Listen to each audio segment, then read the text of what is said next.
Yes, I have started the recording. Okay, great. So let's begin with a very short prayer.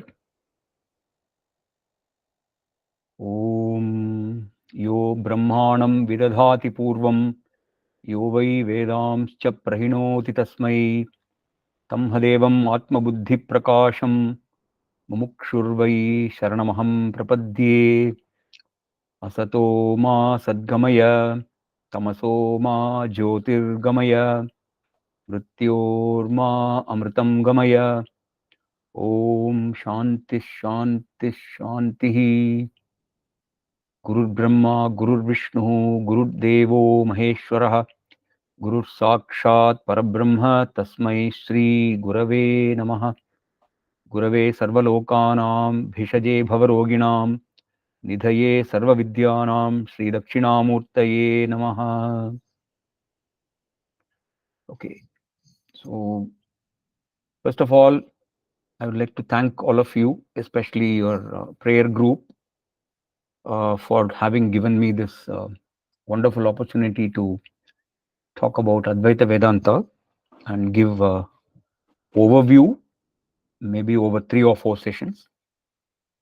And I'm sure it will be a good revision for me, so to say, and also a good introductory insight to those of you who are probably not so familiar with Vedanta, and maybe an opportunity to broaden your already available knowledge in case of some people who are familiar with it.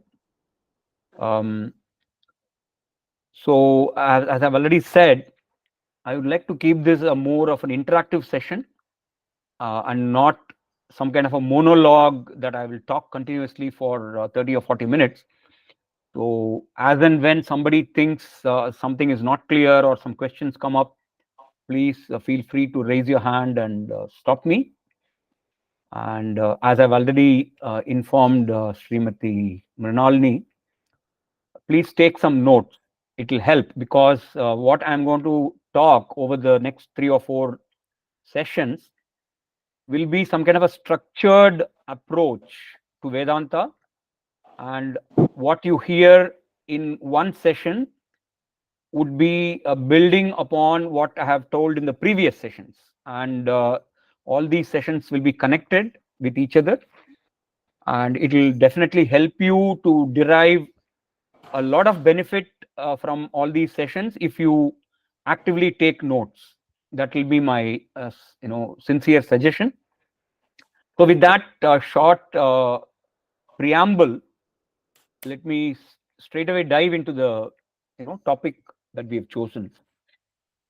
So before I go into the depth of Advaita Vedanta in any form, I want to give a very broad overview of the overall big picture, context, and so on. Okay, so in the Indian way of things, in the Indian parampara, one can say, there have always been very many different schools of thought, which we call darshana, and in the recorded literature of our Sanatana Dharma, there are at least 12 different darshanas that we talk about. And these 12 darshanas are broadly classified as 6 Astika darshanas and 6 Nastika darshanas. And when we say Astika and Nastika, it does not mean acceptance of a god or Ishvara or the non-acceptance of a god or Ishvara. That's not how an Astika or Nastika is defined. In the Indian system, the Vedas, the Rig Veda, Yajur Veda, Samaveda, Atharva Veda, these 4 Vedas, these have been our body of knowledge, so to say, for so many thousands of years. And 6 systems accepted the prominence of the Vedas. The 6 systems of Astika darshanas accepted the Vedas as a source of knowledge. So the other 6 did not accept the Vedas. So that's why they became Nastika. So the Nastika Astika division comes from whether a system accepts the Vedas as a source of valid knowledge or not.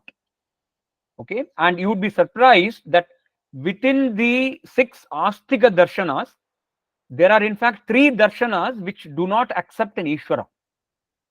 Okay, so they are Nastika in what we today would understand as a Nastika term, where God is not accepted. But we had 3 such darshanas in the Astika classification which did not accept a God. Okay, so I'll now broadly enumerate what the 6 plus 6 darshanas are. So the 6 Astika darshanas are called Sankhya, Yoga, Nyaya, Vaisheshika, Purva Mimamsa, and Uttara Mimamsa. So these are the 6 Astika darshanas which accepted the Vedas as a valid source of knowledge. And the other 6 Nastika darshanas, they are 4 schools of Buddhism. Buddhism itself had 4, even today it has 4 schools, but we know them more as 2 broad schools. There is a Hinayana Buddhism and there is a Mahayana Buddhism. And really speaking, Hinayana has 2 subsects and Mahayana has 2 subsects. So between the 2 broad subsects of Buddhism, there are 4 philosophies. So those 4 Buddhist sects are part of the 6 Nastika darshanas. And the 5th Nastika darshana is Jainism. And the 6th Nastika darshana is what we call Charvaka. Charvaka, which is more or less a materialistic philosophy. Okay, so broadly, these are the 6 darshanas. And so all these darshanas, what do they do? Why do we have so many different sets of philosophies? The definition of a darshana in our system is that any school of thought or any set of philosophy should explain 6 or 7 cardinal things. There are 6 or 7 cardinal principles which everyone should explain, and this explanation should be logically complete without any loopholes. So what are these 6 or 7 entities? The first entity is the individual. Okay, who is an individual? What is the nature of the individual? Then the second is the world. What is this world? We see this world, external world in front of us. So what is this world all about? And then the third is a supreme power called God or Ishvara. Okay, even those who do not accept a God have to say why there is no God, why they don't accept a God. So you cannot avoid the discussion of God by saying there is no God and get away with it. You have to give reasons as to why a God does not, is not acceptable to the system. So God has to be handled. And then the relationship between the individual and the world, which we normally call samsara. Yeah. So the individual is born, he goes through the world, he goes through a certain life, and then his life comes to an end. There is a death. And so why is this life coming about? What are we living here for? The purpose of life. And explain a lot of things that happen to people during their life. For instance, why is there differences in the wealth or the poverty between people? Why is there a difference in health? Why do some people go through good fortune? Why do some people have bad fortune? These are the things that have to be explained with the the darshana, why there is so much of difference among people within the world. That is the third aspect, samsara. Then the fourth aspect is the relationship between the individual and the Ishvara. If you accept an Ishvara, what is the relationship? If you don't accept an Ishvara, then how do you explain what is happening in the world? So that is the relationship between the individual and the Ishvara. Then the fifth is, what is the cause of the samsara that we talked about, and is there a way to get out of this samsara? So there are different schools of thought. Some philosophies say, none of the Indian philosophies say that, but many Western philosophies today, you say that there is only one life. You are born, you go through a life, and then you die, and that's the end of story. So that is one way of approaching what is this life all about. Whereas in the Indian system, we have accepted rebirth. So we accept that there is an individual which goes through multiple births. So one has to then explain what causes this multiplicity of births and what happens from one birth to another, and is there an end to this cycle. Okay, so there should be some concept of liberation. You can say there is nothing called liberation, you can say there is liberation. If you accept a liberation, you have to explain what is this liberation all about. Okay, so these are the 6 or 7 things. You can classify these into smaller pigeonholes and say these are not really 7, these are 6 or 8 or whatever. But broadly speaking, these are the aspects that one philosophy has to cover. So if a darshana is supposed to be complete, it should be able to explain all these things without leaving any gap. That is the hallmark of a proper philosophy or darshana. This is the way we define a darshana. Okay, now that is the broad background to what a darshana is all about.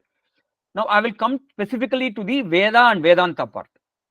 Okay, so all of us know that there are 4 Vedas. There is a Rig Veda, there is a Yajur Veda, there is a Sama Veda, and an Atharva Veda. Okay, and not many people may know that each of these Vedas also have their own branches, what we call Shakha. And it is said that long back, maybe some 3,000 years back, 5,000 years back, there were something like 1,085 shakhas of all these Vedas put together. 1,085 shakhas. And over the so many thousands of years, many of these shakhas have been lost. And what we today have in our known, in the practicing circles where Veda is available, there are hardly some 35 or 40 shakhas which we have today. So much of Vedas have actually been lost. Okay, so imagine even the 35 to 40 shakhas that we have today, it will take several lifetimes for one individual to learn all of them and master them. So imagine how vast the knowledge base would have been when all the 1,085 shakhas were actually in vogue. It's mind-boggling that so much of knowledge was available, but it has been lost. Okay, and contrary to what many people believe, the Vedas were not just about religious rites. It is not just about prayer and meditation and doing yajnas and all that. The Vedas actually is our Indian, what we call the body of knowledge. So everything that had to do with any aspect of life was part of the Veda. So today you have what is called Ayurveda, the medicine, which the science of medicines from plants and other resources to treat illnesses. That Ayurveda was part of the Veda. And there were so many other, Rasayana Shastra, for instance. Indians were very good in metallurgy, and all these metallurgy and other chemical, technologies, they were all part of the Shastras. So Vedas were not just about rituals and prayer and meditation and so on. It encompassed everything. So we really don't know how much is lost, what was lost, because today what we have is so little a fraction of the original knowledge that you can have a great deal of discussion on how much we could have lost. Okay, now that's one part. When I say there is a shakha, even within the shakha there are 4 sections. Every shakha of the Veda has what is called a samhita bhaga, which is a mantra portion which deals exclusively with prayers. And then there is a brahmana shakha, not to be confused with brahmana, kshatriya, vaishya. This is the different brahmana. This brahmanam means this is the actual ritualistic portion. So this brahmana portion talks about how to use various mantras in performing various rituals, and it's more like a procedural part of the Vedas. And then there is an Aranyaka portion, and finally there is the Upanishad portion. Okay, so the Aranyaka portion deals with a lot of upasana techniques, meditations, and so on. And the Upanishad portion is also called the Jnanakanda, or it is also called the Vedanta. Okay, so the first three, the Samhita portion, the Brahmana portion, and the Aranyaka portion together, they are called Karmakanda, because there we talk about a lot of activities to be done, and the Vedas say you do this, you do that, and so on. So all the commandments come in the previous three Karmakanda portions. In the Vedanta portion, it is completely about knowledge, and specifically talking, it is about the self knowledge, what we call Atma Vidya. Okay, and so this whole 3 or 4 lecture series that you have organized with me, this will deal with the Upanishad part, which is called the Jnanakanda. Okay, so here from the big picture view, we have come to the Vedanta or the Jnanakanda portion, about which we will have. Yeah, so there is a hand raised, Deepa ji. Yes, sir. Maybe you can unmute. Sir, if you help me understand, what does a shakha consist of, or what does it mean? You said, for example, Ayurveda is one of the part of it, right? So can we say Ayurveda is one of the shakhas? No, it's not like that. See, the shakha classification is different from the Ayurveda or Rasayana Shastra. See, there is this Atharvana Veda. There is this Atharvana Veda. Correct. Which actually deals a lot with the what we call Laukika life. We can split our entire way of living into two parts. There is a Vaidika life and there is a Laukika life. And the Vaidika life deals with much bigger things like Ishvara, prayer, and Yajna, next birth, Punyam, Papam, all those things. Okay, whereas the Laukika life deals more with our day-to-day transactions. And the Atharvana Veda has a lot of portions which deal with science, what we today will call science, And I would think that Ayurveda and Rasayana Shastra and all this are somehow a part of Atharvana Veda, and these are probably coming in even the Samhita portion or in the Brahmana portion. I don't know. I have not really gone into that level of detail in that part of the Vedas. My specialty is more on the Upanishads. Okay, so I would imagine that what we call Ayurveda or Rasayana Shastra and all other natural sciences, they were probably part of the Atharvana Veda, and they are not shakhas. I wouldn't call them shakhas. Okay. Okay, right. So we will proceed. So I've now come to the Upanishads, which we call Jnanakanda. Okay, so here in the Upanishad portion, we get all the philosophies, and while the Upanishads themselves are generic in the sense they talk about the philosophy of life in general, what we do find in the tradition is there are broadly 3 schools of thought within the Advaita, within the Vedanta. Okay, within the Vedanta itself, there are 3 schools of thought which are broadly called Advaita, Dvaita, and Visishtadvaita. Okay, and I'll briefly say what the difference between these 3 schools is, but I will be giving my viewpoints based on the Advaita Vedanta. I am not going to be talking on Dvaita basis or on the Visishtadvaita basis.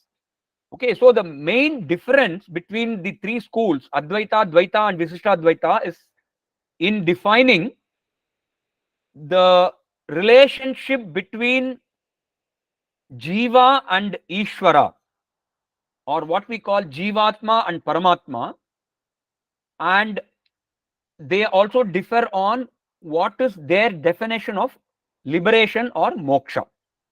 So these 2 questions are the primary causes for why these 3 schools differ from each other. Okay, so in the Dvaita philosophy, what they hold is the jiva or the individual is always separate and different from the Ishvara or Paramatma. They can never be the same.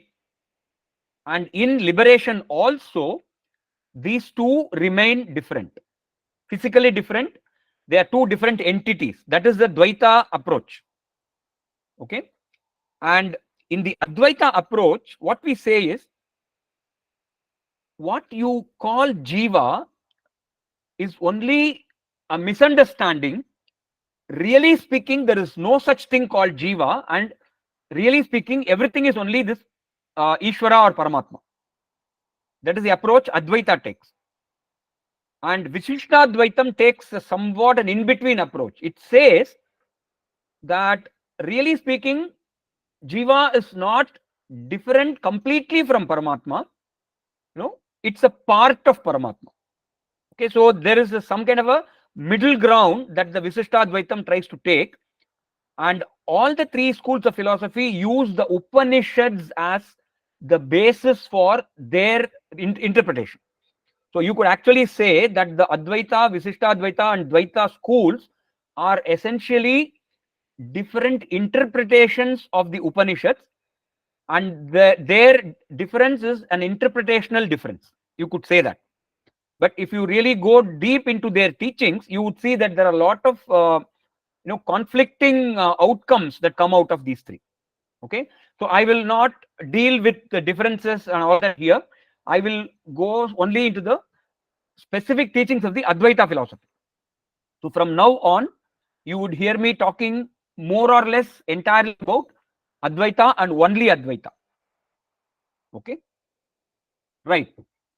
So we will now go step by step into the Advaita teachings and see how to make sense out of it.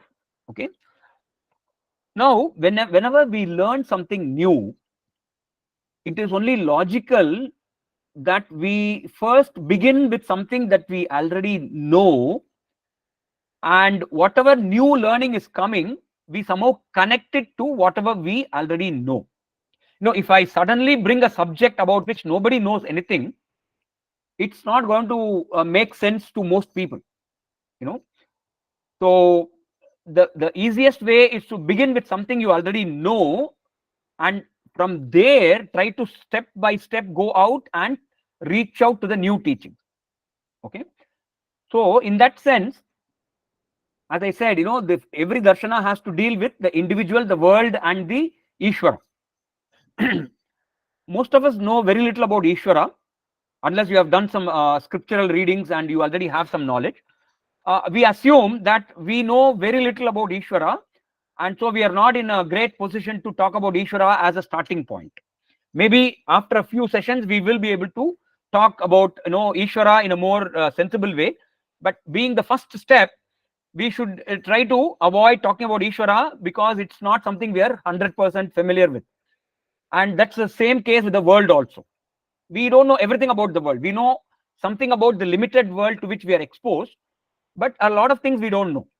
Okay, so the individual is the best starting point. So we begin with the individual.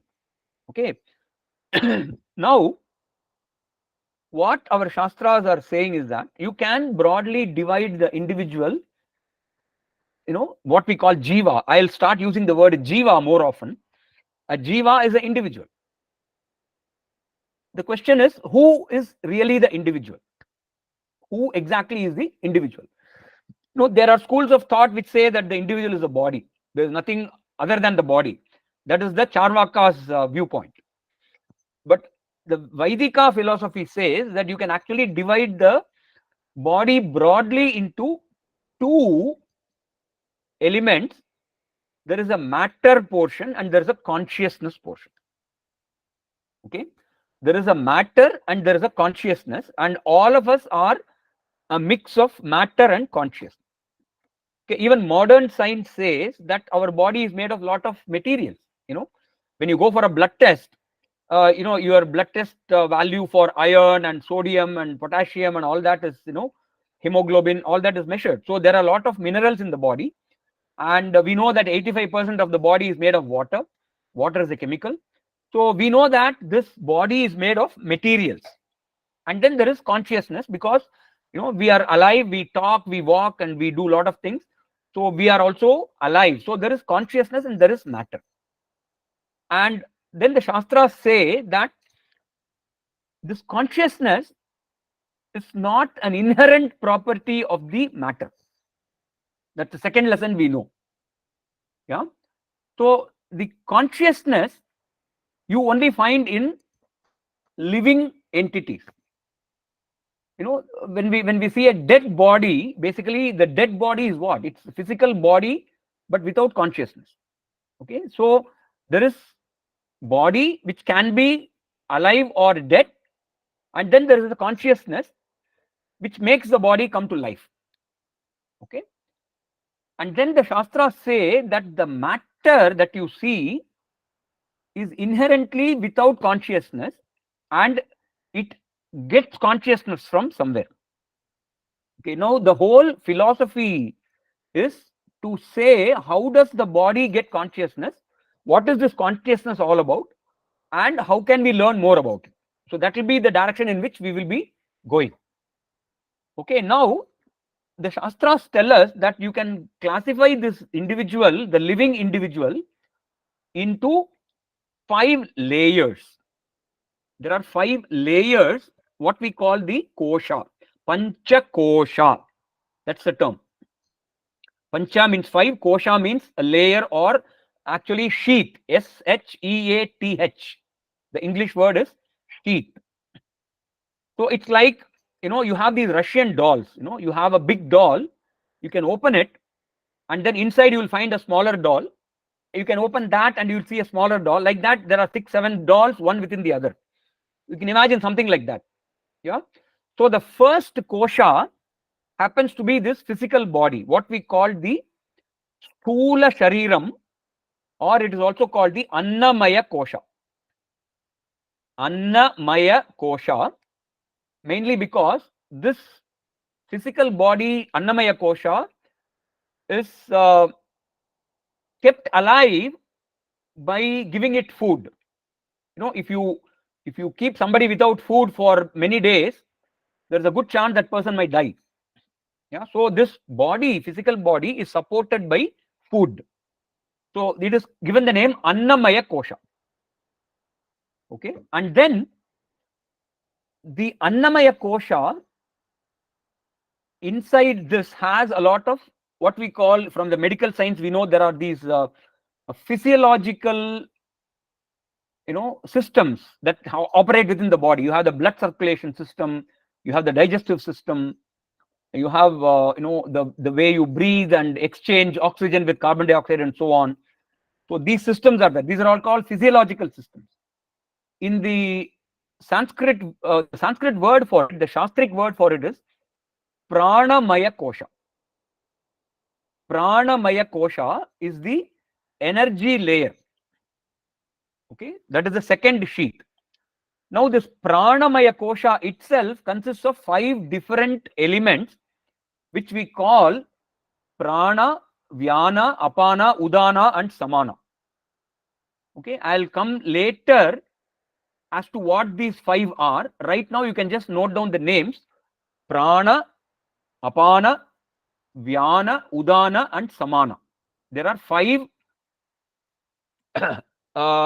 sub-components, you can say, 5 components of prana itself. This is the energy level, energy layer of our physical body. Then going further inside, you have what is called the manomaya kosha. Manomaya kosha is the emotional layer. We feel emotions like happiness, sorrow, disappointment, anger, frustration. So these are all emotions, and the manas, or the mind, is supposed to govern all the emotions. Then going beyond that is the vijnanamaya kosha, which is the intellectual faculty. there is the intellectual faculty which deals with, logical reasoning, analysis, sifting, fact from opinion, and all those logical faculty, even things like the ability to count, all those things. That is the Vijnanamaya Kosha. And then there is something called an Anandamaya Kosha.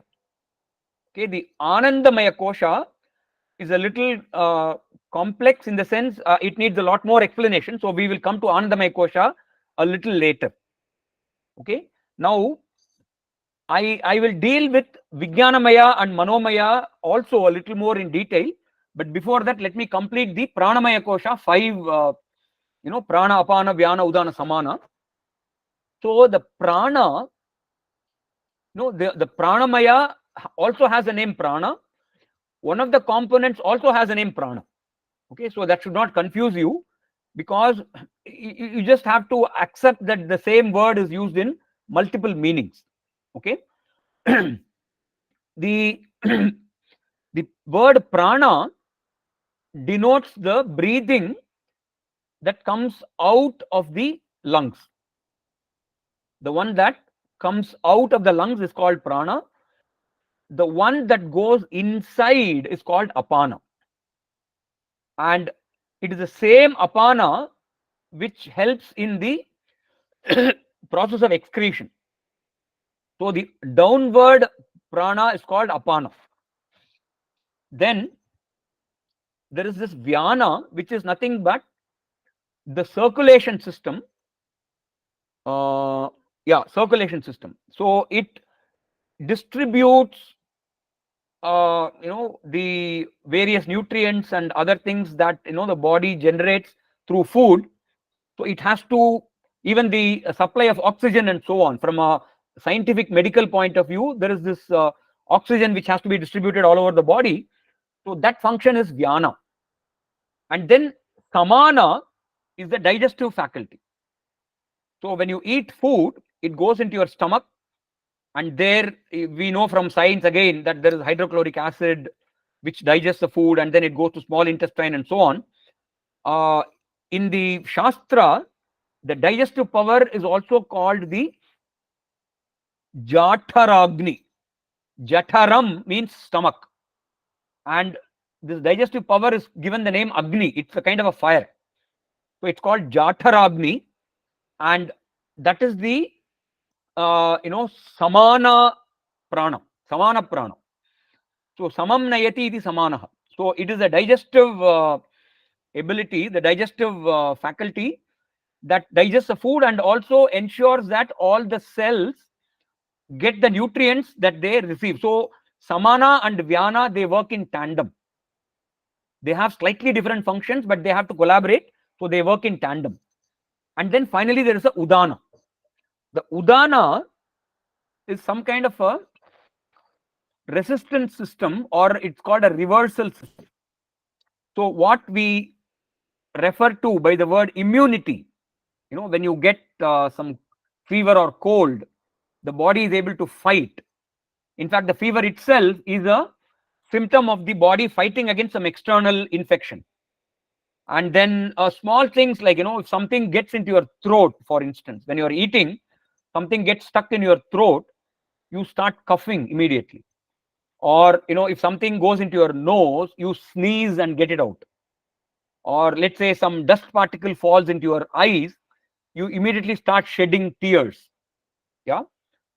And these kind of protective actions, reversal, or let's say you eat something which doesn't agree with you and it has to be purged, either through vomiting or through purging. All these actions are responsibility of the udana prana. So broadly speaking, the entire physiological system comes under the responsibility of prana, pranamaya kosha. Okay. Now let's move on to this manomaya and vijnanamaya. So really speaking, this manomaya and vijnanamaya are not two different physical entities, but it is essentially the same entity performing different functions. And there are actually 4 functions of the mind. There are 4 functions which we classified in Shastra. Okay, one is Manas, the second is Buddhi, the second is Chittam, and then finally it is the Ahankara. So the Manas, Buddhi, Chittam, Ahankara, these 4 together are the mind.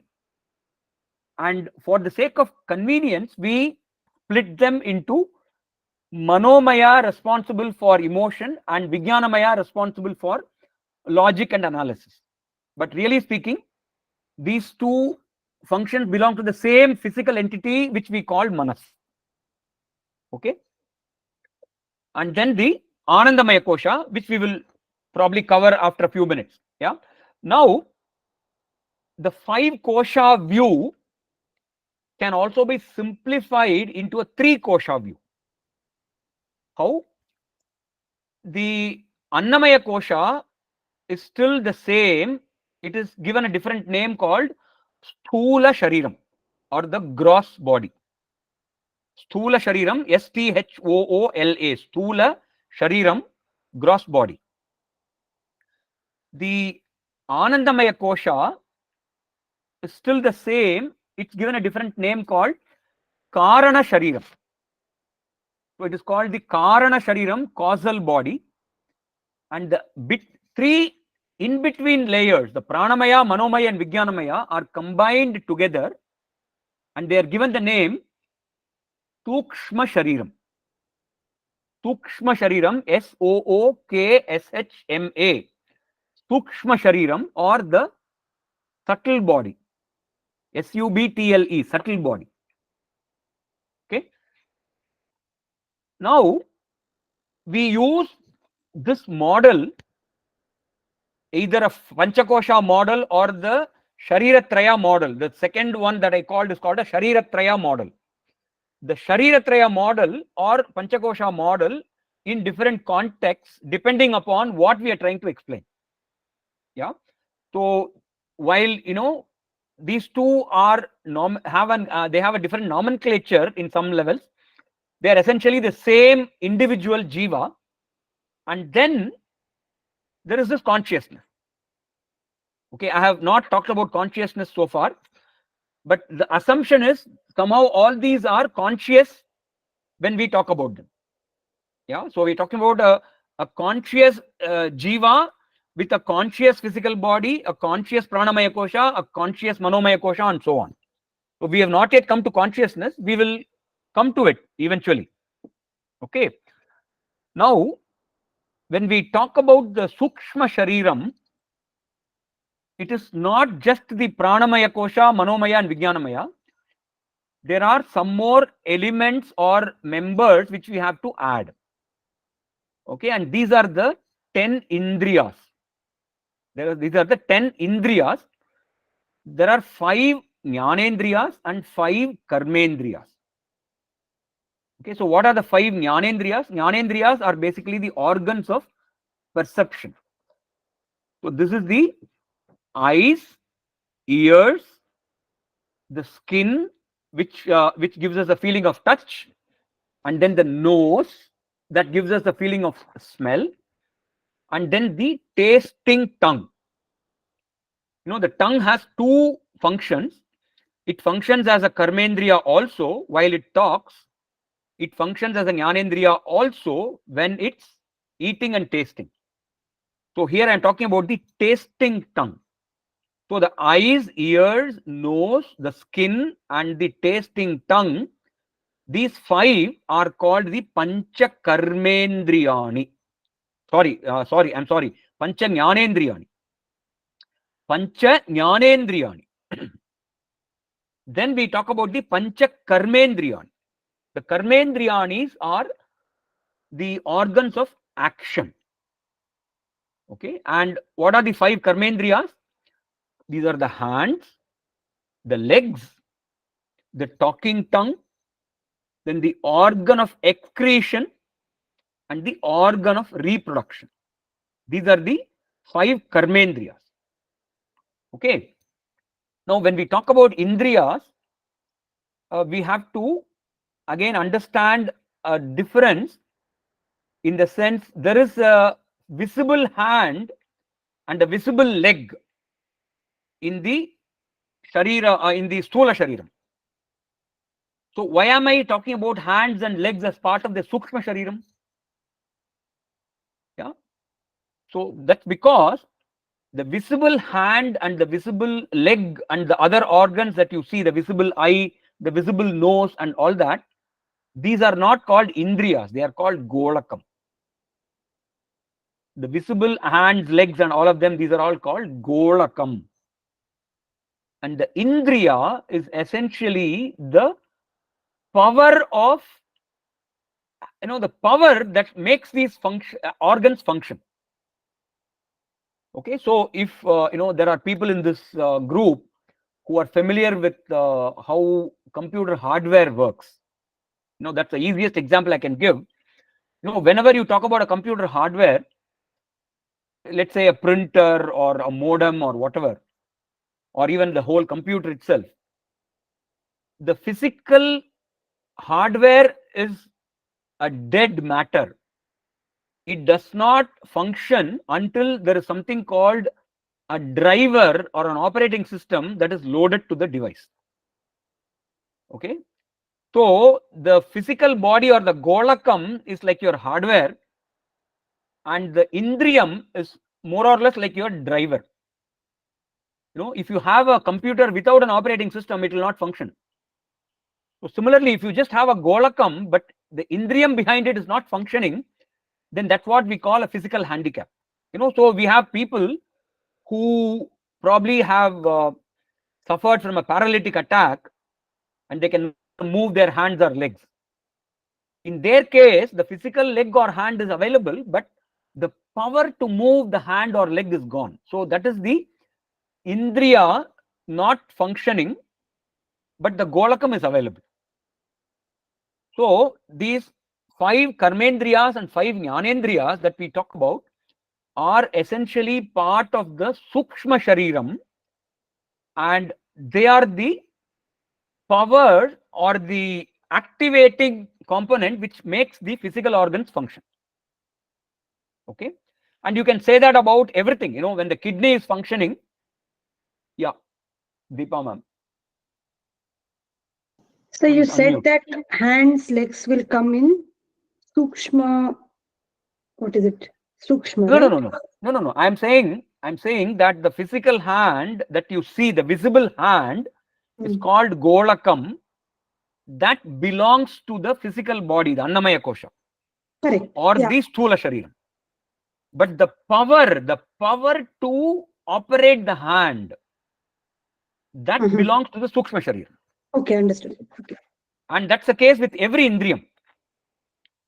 Every indriyam has its specific golakam. Yeah, so let's say there is a person who's visually impaired. That person's physical eye is there. Correct. That person's physical eye is there, but the power to see is gone. Or let's say somebody is affected with his hearing. The hearing is gone, hearing impaired. That person's physical ear is very much there, but the power to hear is gone. So we make a distinction between the physical organ that you see and the power of that organ to function, and the health of the organ. That is the indriya. So when we use the word indriya, it is that part which belongs to the sukshma shariram and not the sthula shariram. Okay. So every part of sukshma is actually anna, but anna is just outside. And No. Sorry. Every part of sukshma is not anna. Anna is sukshma. Sukshma shariram is not annamaya kosha. Sorry. The sthula shariram. The sthula shariram is annamaya kosha. Okay. If you could help me once again repeat, you said that the 5 koshas can be also classified in 3 layers. Correct. I understood the second, third, fourth as sukshma. Annamaya kosha is what can it represent? Annamaya kosha is known as the sthula shariram. STHOOLA. Okay. And that's a gross body. Okay. And the Anandmaya kosha? Anandamaya Kosha will be called Karana Shariram. Karana Shariram, which is the causal, C-A-U-S-A-L, causal body. Okay, understood. Thank you. Okay. Okay, so now if we sum up the Sukshma Shariram, you can enumerate 5 pranas, 5 karmendriyas, 5 jnanendriyas, then manas, buddhi, chittam, ahankaram, total 19 components are there. Totally there are 19 components which go to make the Sukshma Shariram. Okay, so this is something you should remember, because we will keep coming back to this from time to time. This is something you may have to remember. Okay, today it may all sound very alien, because you are hearing all these words perhaps for the first time. I don't know, but over the next few talks you will get familiar with these words. Okay, now I'll come to the Anandamaya Kosha or the Karana Shariram. Okay, now before I go there, let me also bring the states, 3 states. We normally have a wakeful state and a deep sleep state and a dream state. Okay, now we are all in the waking state. I'm talking, you're all listening and you're asking questions, and so we are all awake. And then maybe after 2 hours, 3 hours, we'll all go to bed and go to sleep and wake up next morning, hopefully. And during the sleeping time, you would see that there are some dreams, and then there are dreamless sleep. Dreamless sleep, what we call deep sleep. Okay, so our Shastras recognize this, and so we have specific words for these 3. So there is a Jagrat Avastha, that is the wakeful state. The wakeful state is called Jagrat Avastha. Then the dream state is called the Swapna Avastha, or it's also called the Swapna Shariram. Okay, but I'll use the word Swapna Avastha because the Shariram is slightly different. So Swapna Avastha is when you are in a dream state. And then the deep sleep state, which is a dreamless sleep, which is called the Sushupti Avastha. Sushupti, S-U-S-H-U-P-T-H-I. Sushupti Avastha. Okay, now the Jagrat Avastha is characterized by a fully awake Sthula Shariram and a fully functional Sukshma Shariram. Let me repeat, the Jagrat Avastha or the wakeful state is characterized by a fully awake gross body or Sthula Shariram and a fully functional subtle body or the Sukshma Shariram. Okay, and the dream state is associated with a completely non-functional Sthula Shariram, gross body, and a partially functioning Sukshma Shariram. A completely non-functioning Sthula Shariram and a partially functioning Sukshma Shariram. Why do I say partially functioning? Because the prana is functioning, all your blood circulation, breathing, all that happens, but your eyesight, your hearing, your tasting, all of them are dormant. They don't function. And your mind is functioning to the extent it is throwing dreams. The dream itself is a mental phenomenon, and so the mind is actually the key instrument in the dream state, because that is what creates a dream. And of course the chittam plays a part in it, but we'll come to it later. Yeah. So the dream state is characterized by a completely non-functional sthula shariram and a semi-functional sukshma shariram. Now we come to the deep sleep state. In the deep sleep state, both the sukshma shariram and the sthula shariram are non-functioning, or I would say minimal functioning, because the prana is still functioning in deep sleep state. The prana is still functioning, but the mind is completely at rest. And that state is when you are experiencing your karana shariram, the causal body. So the causal body is associated with deep sleep state. Okay, now I have a question to whoever wants to volunteer. Can any of you recall how do you feel in your deep sleep state?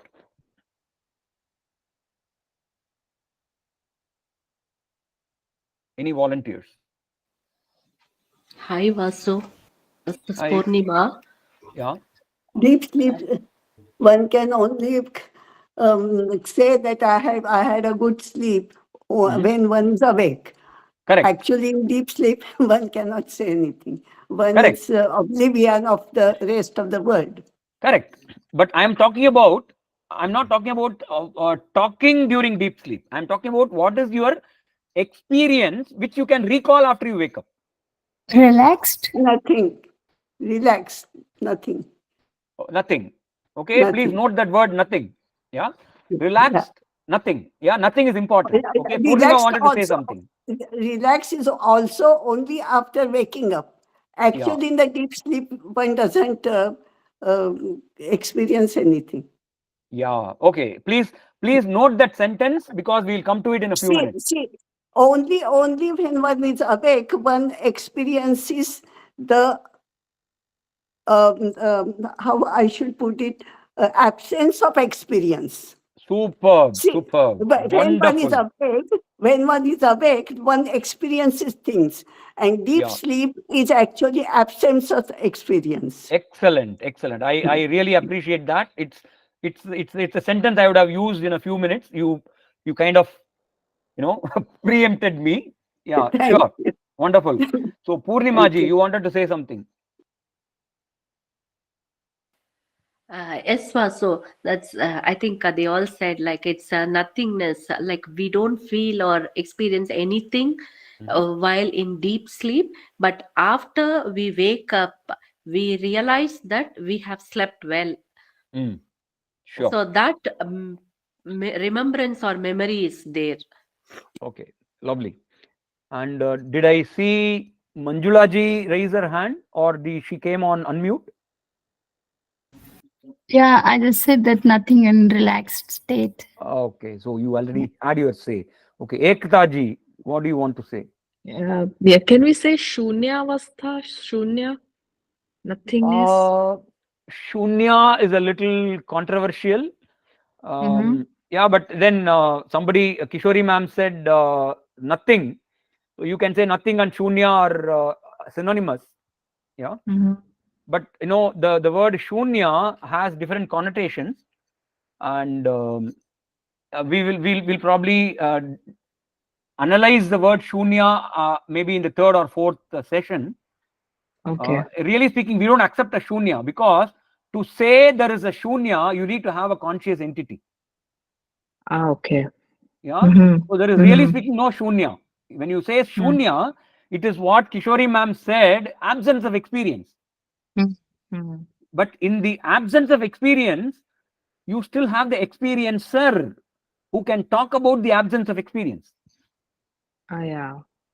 Exactly. So really Got speaking, it. it's not Shunyam. Yes. Got it. Yeah.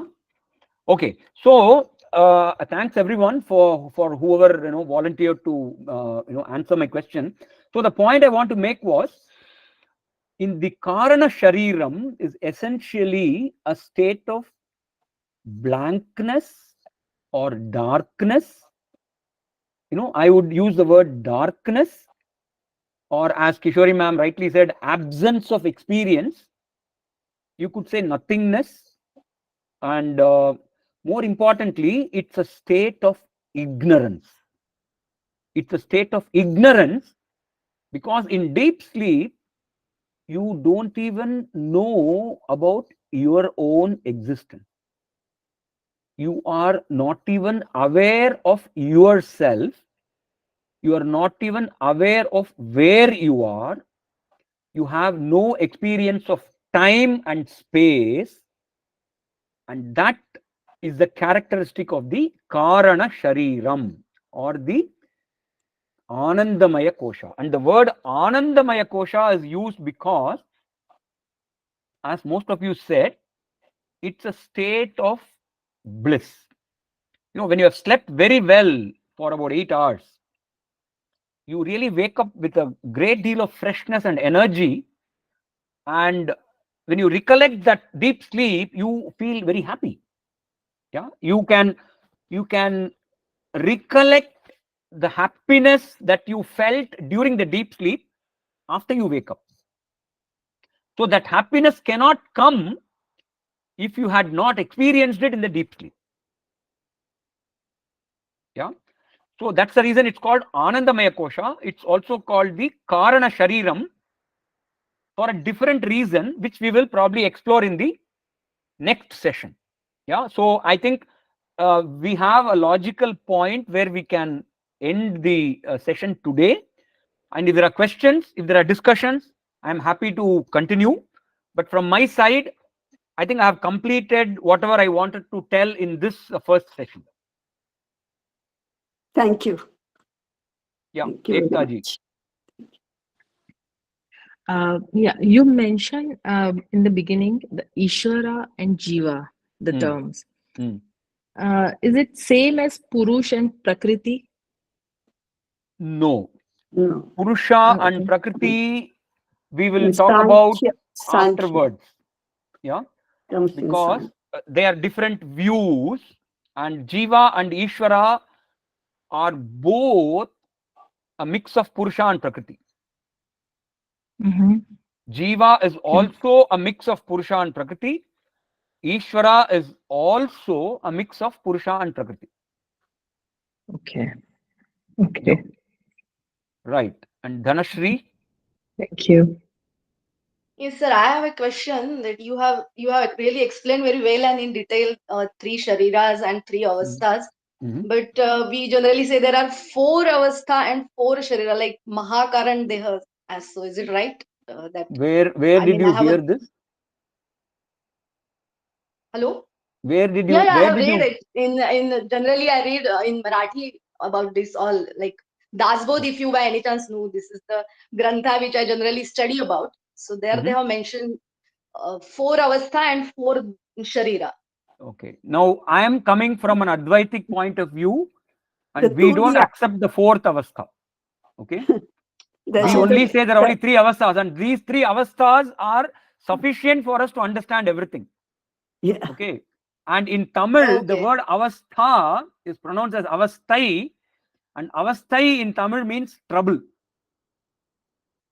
Okay. No, I used it because of Marathi background of it. But Yeah, I know. like the states. I know. In Sanskrit, avastha means a state. Okay. Yeah. But in Tamil, my mother tongue is Tamil, and in Tamil, the word avasthai has a very localized meaning. It means when you are in trouble, especially when you have some physical problem, or somebody is Okay. troubling you, you call it avasthai. Okay. So Okay. my Guruji very jokingly says that these 3 avasthais are enough for you. You don't need a 4th avasthai. Okay, all right. No, I just came across it, so I thought to ask Yeah. about it. So we will come to that point about the 4th avastha, because the Shastras talk about a Turiya. When you say that the Turiya actually Turiya, means the yeah. 4th one. Okay. But But then it's a the long 4th way. one, It's a 1 minute, long way. ma'am. I'll finish, Kishori ji. I'll finish, then you can talk. Yeah. So the Turiya, even though it's called the 4th one, it is not the 4th avastha. So it's a misnomer. Yeah. Now, Kishori ma'am, you can tell Okay. whatever you want. Then I think there is a long way to reach that. I said. Yeah. So we still have a long way to go. So today was just the introductory session. I just created the foundation for the next step or the next layer, so to say. So we will wait for Turiya for a little more advanced, session. Exactly. Thank you. Right. Okay. So can I take it that there are no more questions? Everybody is done with their questions? Yeah. Great. So we'll close with a very short. Subhashini ma'am, I think you wanted to say something. I saw you raise your hand. Yeah, she had raised her Sorry. hand. Yeah. Subhashini? Hello, Sorry, Subhashini sir. ma'am? Yeah, tell me. I was also about to talk about the Turiya state, sir, but I'll wait for the answer. Yeah. So Turiya, there is no Thank you. Turiya state, There is a Okay. Turiya which the Upanishad mentions. In fact, it says Chaturtha. It doesn't even say Turiya. The word Turiya came later, but the Turiya has a different connotation. It is not a fourth state. There are only 3 states. Yeah. Okay, sir. Right. So, Mrinalini ma'am, give me a few seconds. I'll say a closing prayer and then we can formally, have your Sure, remarks, sure. closing remarks or whatever. Yeah.